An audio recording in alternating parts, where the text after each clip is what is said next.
Հայաստանի պետական ռեգիստրի տվյալների համաձայն Հայաստանում գործում է ավելի քան 50 կրոնական կառույց, որոնք լայն գործունեություն են ծավալում ինչպես մայրաքաղաքում, այնպես էլ հանրապետության տարբեր մարզերում։ Այս կրոնական կառույցներից ամենաշատ հետևորդներն ունի Եհովայի վկա, կյանքի խոսք, ավետարանական եկեղեցի, հայ եղբայրության եկեղեցի կառույցները։ Առաջին քրիստոնեական պետությունում անտեսելով այս 50 կրոնական կառույցների առկայությունը պետական մակարդակով պարբերաբար քար է նետվում միայն հայ առաքելական Սուրբ եկեղեցու, նրա հետևորդների եւ հոգեվոր դասի նկատմամբ։ Ինչու թիրախավորվեց հենց հայ առաքելական Սուրբ եկեղեցին, քպեական պատգամավոր Ալխաս Ղազարյանը պարզաբանում է հետևյալ կերպ.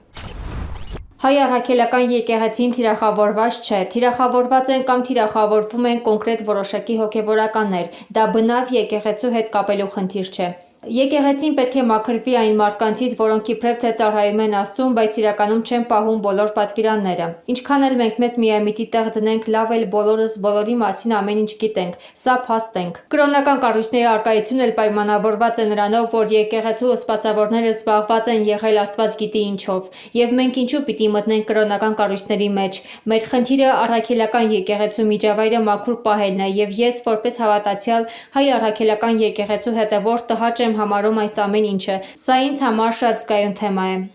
Հիշեցնենք, որ Սահմանադրության 17-րդ հոդվածի համաձայն բոլոր կրոնական կառույցները Հայաստանում իրենց գործունեությունը ծավալում են անկաշկանդ, ազատ եւ գործում են պետությունից անջատ։ Սահմանադրության հաջորդ 18-րդ հոդվածի առաջին կետը մեզ հուշում է հայ առաքելական Սուրբ եկեղեցու բացառիկ դերը հայ ժողովրդի հոգևոր կյանքում եւ անուրանալի նշանակությունը ազգային մշակույթի զարգացման եւ ազգային ինքնության պահպանման գործում։ Սահմանադրության հաջորդ 18-րդ հոդվածի առաջին կետը մեզ հուշում է հայ առաքելական Սուրբ եկեղեցու բացառիկ դերը հայ ժողովրդի հոգևոր կյանքում եւ անուրանալի նշանակությունը ազգային մշակույթի զարգացման եւ ազգային ինքնության պահպանման գործում։